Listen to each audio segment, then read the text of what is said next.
I'm at the Hannibal Veterans Memorial and Freedom Bell, where 4 Vietnam veterans are reminiscing on the past and counting their blessings for the ability to still be together over 50 years after their service.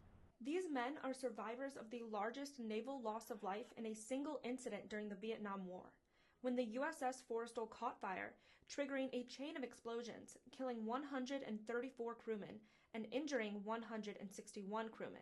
It was quiet. We were just working on the planes in the hangar bay, and all of a sudden, explosion started. There was nothing but flames.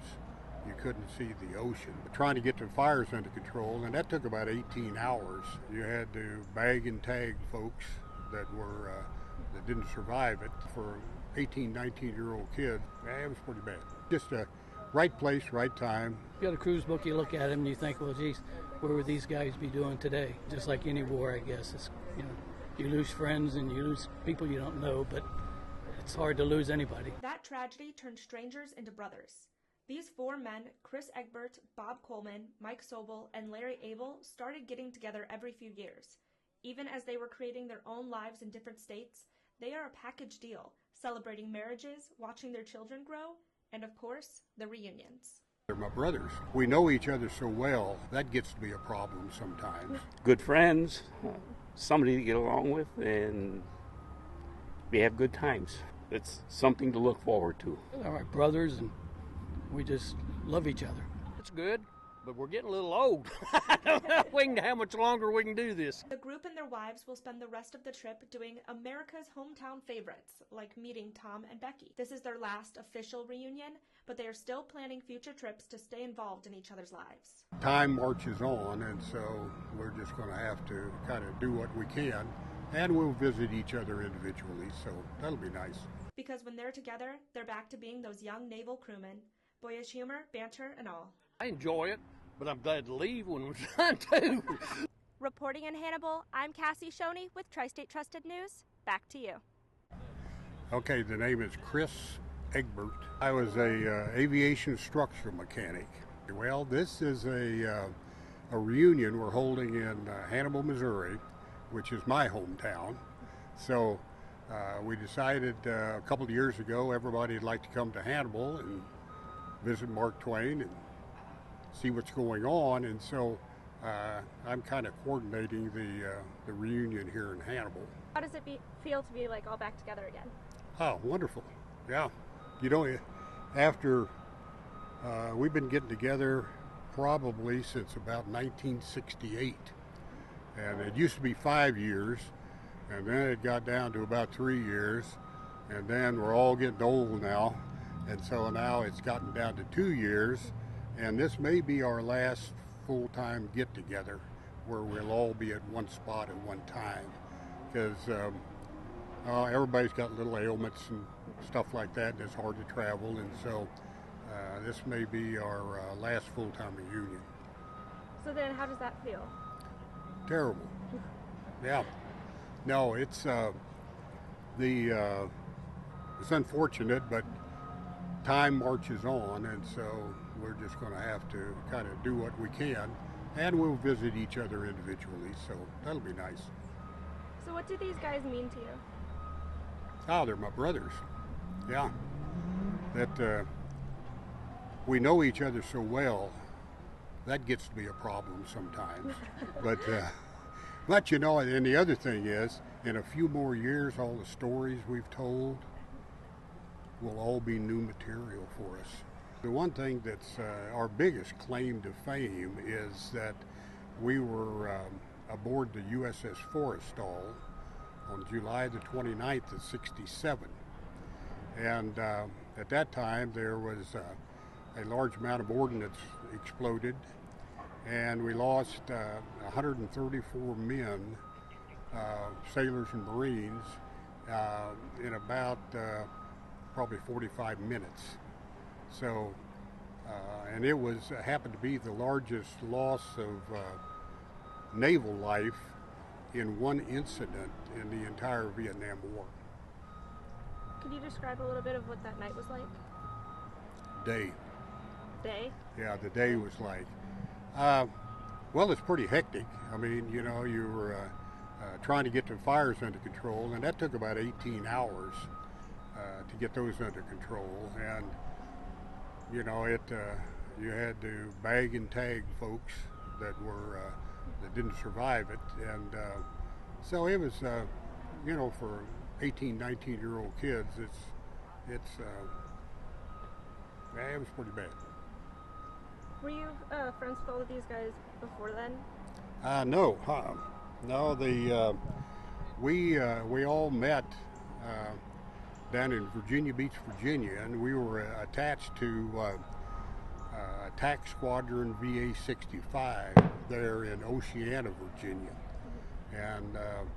and we were all non-coms, and so we all had different jobs. Some of us were structural mechanics, some of us worked on hydraulics. One worked on jet engines, and so we all had different jobs, but we were all in the same squadron. So how does that feel that all four of you guys survived one of the biggest naval losses and then got to meet back up? And Hey, lucky. Yeah, it's just a right place, right time. You know, if you'd have been 10 foot one way or 10 foot the other way, you know, who knows? But yeah, we were fortunate. was it close for you? Was what? Was it close for you? Were you like close to the attack? I know you were on the boat, but was it really like if you had been 10 foot the other way? Yeah. We came out on the hangar bay, and you can in the number 3 hangar bay, and you could look out the fan tail, and there was nothing but flames. You couldn't see the ocean because of the flames that were coming down, and and then we had to push ordnance over the side, involved in some of that, and then we went up on the flight deck, tried to help up there, and yeah, that was about the extent of that. What was going through your mind then? Well, the first thing that ran through my mind, I prayed to God that that I'd survive this. But you know, we were trained and we knew what we had to do, and so everybody chipped in and had those, you know, those 143 not ponied up when they did, we might not be sitting here talking to you today. I live with it every day. Yeah, I've thought about that for probably every day for the last 70 some odd years. So yeah, it never goes away. Support the military for one thing.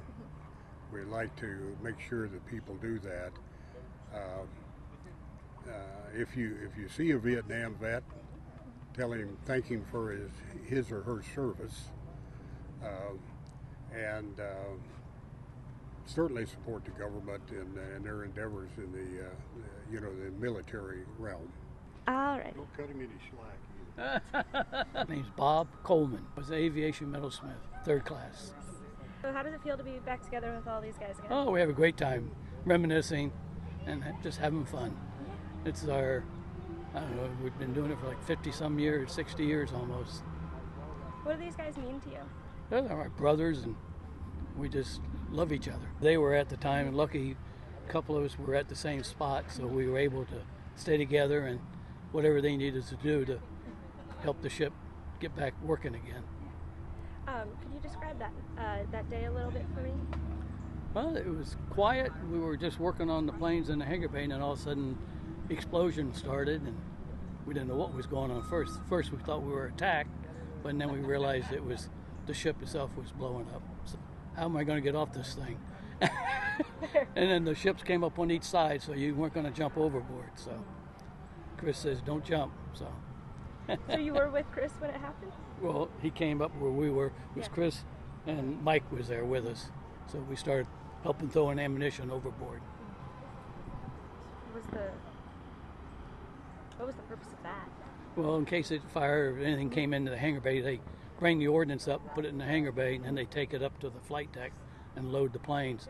And this was the first launch of the day. So we didn't really do much after that. We were dead in the water. Pretty somber because you had most of the guys that were deceased. They were still in bags on the hangar bay until we got to the Philippines. We finally got going and they cruised to the Philippines. Then we stayed there and they got the ship ship worthy so we could go back to stateside. So, decades later, do you still think about it and have Oh, feelings? yeah, you got a cruise book, you look at them and you think, well, geez, what would these guys be doing today? You know, just like any war, I guess. It's, you know, you lose friends and you lose people you don't know, but it's hard to lose anybody. It's just a bless, I guess. You know, we reminisce and talk about things. You always say the good stuff. You don't think of the bad. Go on Liberty together and do things there on the beach. And they had, like, on the Philippines, they had a Grande Island where they had all the beer and hamburgers and stuff you could eat when we were in port. Then you go back out to sea for a month, then you come back in for a week, then you go back out again. So how does it feel? Chris said that this might be like one of your guys' last. Well, it's going to be our last actually planned one. Everybody usually, we alternate around. Our daughter and son-in-law and grandson, they live in Tennessee, Memphis. So we go visit them, then we sometimes go see Chris in Missouri, or we go up to Michigan and meet with Michael, and then we go to Oklahoma and meet with Larry and Billy. And then my granddaughter, she just joined the Navy. And my grandson, he's a ROTC for the Air Force. So how does that feel? It's a bless. It's 4 generations now in the Navy.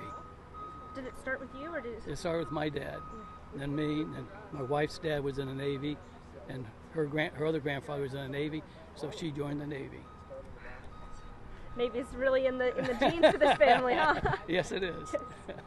My dad was in World War I, so, and her dad was in World War II. So I was in Vietnam, and hopefully we don't have any more wars. It feels great. It just, you know, at least it's giving back to the community, you know, to the country. So what's so special about the Navy? I don't know. It's a different lifestyle than the other services, I guess. You know, you're aboard ship or you're on land. And luckily, we were in the air side of the Navy, which we weren't stationed on the ship. We were signed to it temporary, but we were squadron, so we didn't really do anything with the ship. We just did our stuff on the planes. Be America. Get back to being good and great. And what does America mean to you? Oh, freedom, everything, anything you want to do. As long as it's legal. Yes. Full name, Mike Sobel, was in the Navy as a ADJ. That's aviation machinist mate. Worked on jet engines. How does it feel to be back together with all these guys? Good. Always is. We've been doing it now for 60 years, so, and it's always better. What do they mean to you? Good friends, somebody to get along with, and we have good times. So it's something to look forward to. It's good that we get together and we can talk about our experiences, and it's good to repeat them. And like history, it's always good to bring it up again, you know, and talk about it. And it's just, and it's fun. Matter of fact, a lot of things that we thought we forgot, it comes back up when we think about it. So it's a good thing. Larry Abel. I was at AMH E5. Cool. What does that mean? It's the same as a sergeant in the Army. Okay. Oh, I was a hydraulicsman. That's what AMH was, hydraulicsman working on airplanes. Oh, Hydraulicsman and metalsmith. just how does it feel to be back together with all these guys? Well, it's good, but we're getting a little old. I don't know how much longer we can do this. I enjoy it, but I'm glad to leave when we're done too. They've come out with television, with phones and telephones, so we can get in contact. I'm a man of few words. Yeah, oh yeah, well, we're here. Yeah, we have a fun time.